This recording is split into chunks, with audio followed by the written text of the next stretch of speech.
This is Mwebaza High School, end of term 2 examinations, physics paper 1, senior 3. That was the duration. Those are the instructions. I told you if you feel like I'm moving very fast, so what you do, you pause that video, tap it in the middle, and you see that is the paper. You can pause.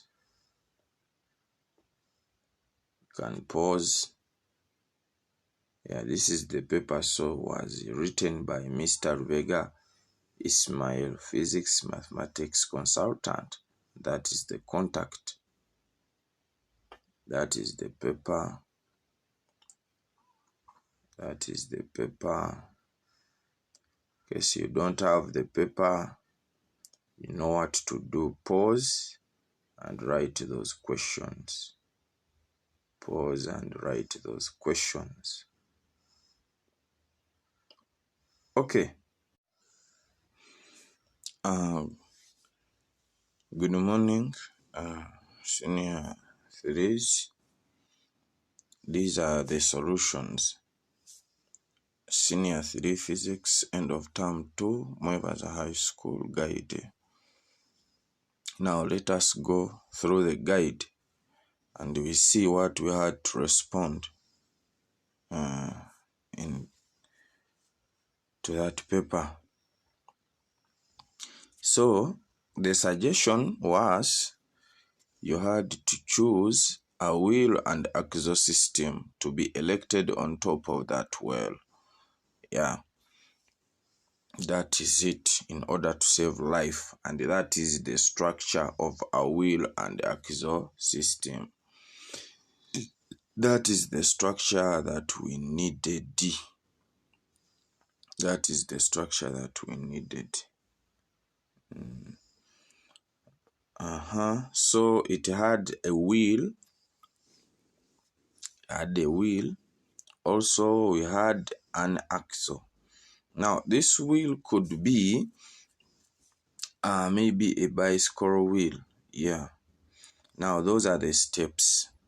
Those are the steps to design a wheel and axle system.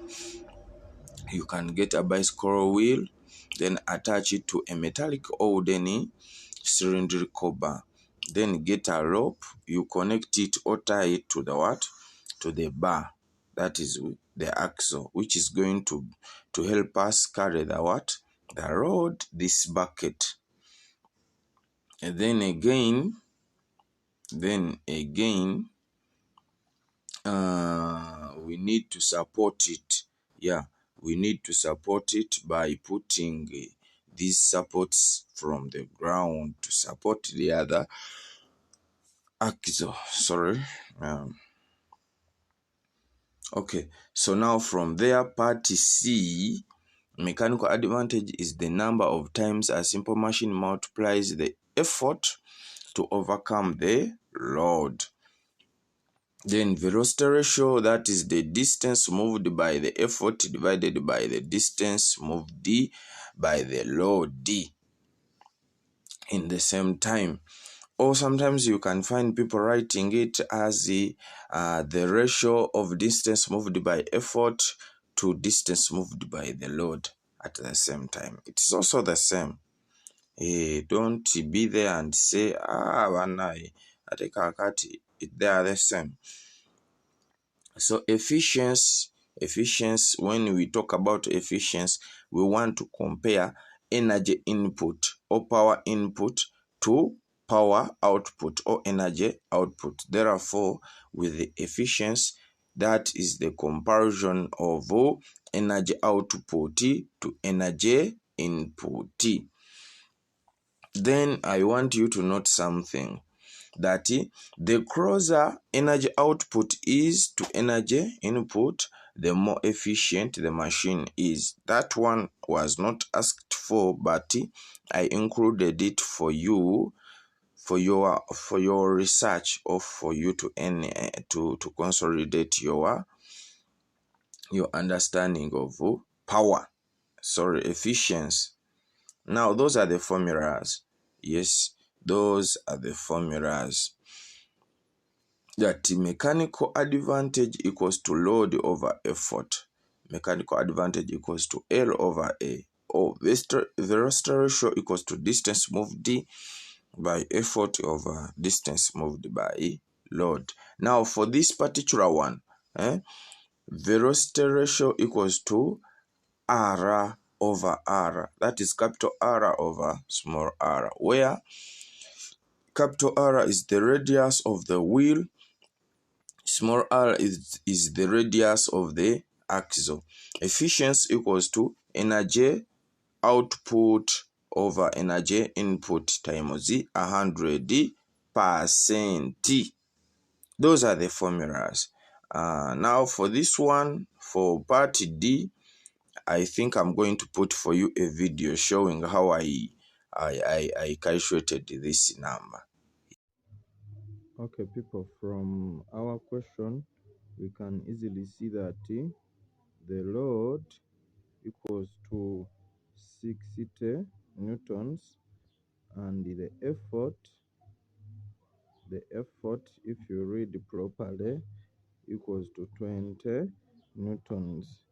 Now, if you read the question, they are saying that the velocity ratio is going to be 5, and they are asking for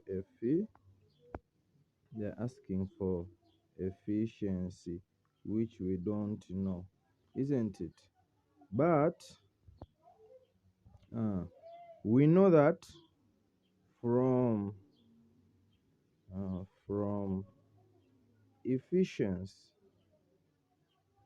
efficiency from efficiency equals to mechanical advantage over velocity ratio times 100%. That's the formula we are going to use. I know everyone knows that, but we don't know mechanical advantage. We don't know mechanical what? Advantage. That is very easy. We can find mechanical advantage. We say from mechanical advantage equals to load over effort. We can get our mechanical advantage as 60 over 20. So this one is Newton. So the SI units are going to cancel, and we are going to have mechanical advantage is equivalent to 3. It is going to be unitless because we are having newtons which are going to cancel with the newtons which are in the denominator. So that is our mechanical what? Advantage. Now let us look at efficiency from the formula. We say we can say now efficiency, can use that formula. If you don't have time to write the whole word, efficiency will be mechanical advantage from this formula that we stated. That is the formula. Mechanical advantage is going to be 3 over velocity ratio, which is going to be 5, just like we stated there, and we multiply with the 100, but it's going to be in percentages. Mechanical advantage is now equivalent to, if you divide using your calculator, I am using mine here, and I'm getting mechanical advantage, efficiency, it is efficiency. I'm getting efficiency as 60%. That is our efficiency, 60% as the efficiency. Okay, saagala nzije ate bantu batandike kwebuzaabuza. That is the solution. So everyone should look at the solution, read through and understand. Then part E, they are saying some energy is used to overcome friction during the operation of the machine. We are looking at where energy is lost. Remember, that machine is having some friction. So there is friction, and some energy is used to overcome that friction. Maybe where that rope is rolling on the axle, then also this wheel. So there is some friction.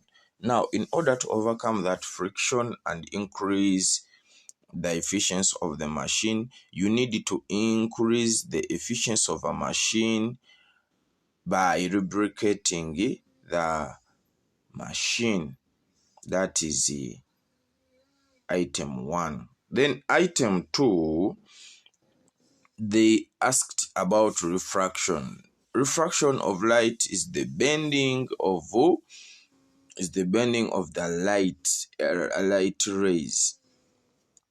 Either light ray or light rays, as they pass, or it pass from one transparent medium to another medium of different densities. Remember, we said if it is one, it is medium. If there are many, they are called media. Okugeza ng'amazzi, kugeza ng'amazzi, giraasi, air. So those are the mediums, or that is the media that we are talking about. So it occurs due to change in speed of propagation of light due to change in optical density. I think that one we studied. Suppose a ray of light is incident. Now we are trying to demonstrate what really happens. Suppose a ray of light is incident on air glass boundary of different refractive indices as shown below. The ray will bend towards the normal as it enters glass, which is optically denser than air. Yeah, I remember I taught that. Then you could draw for me that diagram. Then you talk about AO. AO is the incident ray. OB is the refracted ray. Angle I is the angle of incidence. Angle R is the angle of refraction. Therefore, you have demonstrated refraction of light in medium. Yes. Now from scenario 0, I think this was stated in the paper. I don't want to repeat, but I wrote it just to pick a start, to show you where I'm getting this from. Therefore, angle sine of angle of I over sine of angle of R equals to a constant. I think now you can see that. Or n equals to sine I over sine R, where n is the refractive index for the second medium. Yes, I think that one we are okay with it. Dispersion of light is the separation of white light into its component colors. When white light is passed through a prism, it is deviated and separated into 7 colors. Though that is the diagram showing how this happens. When white light comes and strikes the prism, it is going to separate into different 7 colors, with the red first and violet is going to be the last. What brings this, people? What brings this is because here we are saying that this is because of the refractive index of glass being different for each color, which makes the different colors to move at different speeds. Yes. So with the red having a short wavelength being refracted least, and violet with a long wavelength being refracted most. So this one erina already ina wavelength entono egenda beere yejjo sooka, then ino ya wavelength enene ejjo okukola ki okusembayo eya violet. Then they wanted us to compare frequency with the wavelength. They wanted us to compare frequency with the wavelength of those colors. I started from this. I borrowed this formula from waves, but I needed it to help me here. So frequency equals to V over 1 over lambda, which means that the frequency is having a negative relationship or an inverse relationship with the lambda or the wavelength. So we can see there that we can see clearly that frequency and wavelength are inversely related, meaning that wavelength increases, then frequency has to decrease. Or when frequency increases, then the wavelength is affected. Therefore, the colors are arranged from red to violet depending on their wavelength and the frequency, with the first one having short wavelength but high frequency. Then lastly, I needed you to talk about the solar system. They said you should talk about how that soccer match in Brazil was was being played during that time. Then in East Africa, you people were having night time. The difference in time is due to the rotation of the earth. Yes.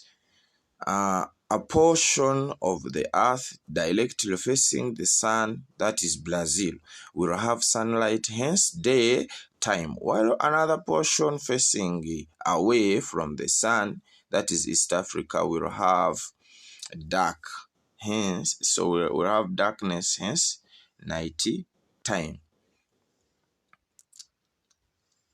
Then why is the earth only planet supporting life? So the existence of life on earth is a very complex thing, and it comes with a number of factors, just like you can see there. First, that is the location of the earth. The earth is located in a good what? In a good position. So location in the Goldilocks zone. So you can read there, the information is there. So after I am going to come and I explain at school the atmosphere of the earth, the magnetic field, all that is helping us to preserve life on earth. Water and oceans, you can find that these things are not existing in those other planets like Mars, Jupiter, what, they are not there. Organic compounds and the nutrients also you can read. Stable and dynamic geology also is there. Moon and tidal forces, I think we studied this. Is moon and tidal forces, that the moon's gravitational influence stabilizes Earth's axis, leading to a relatively constant climate. Then we are having evolution and the adaptation. Life on Earth has had billions of years to evolve. Yeah. So over time, we evolve and we adapt. Then part B, we are saying, because we want to talk about the components of the solar system, we say the solar system consists of the sun and its 80 main planets. Their satellites, asteroids, comets, minstrels, and other dwarf planets. So now those are the components of solar system. Those are the components of solar system. The solar system consists of one, the sun, 8 planets in their order. They are Mercury, Mars, Venus, Earth, Neptune, Uranus, Saturn, Jupiter. You can read, there are many. Dwarf planets, they are also there. The planets are also there. Asteroids, they are small rock objects, most found in the asteroid belt. Comets, they are also there. So we can read those those components of the solar system. Components of the solar system. So that was the end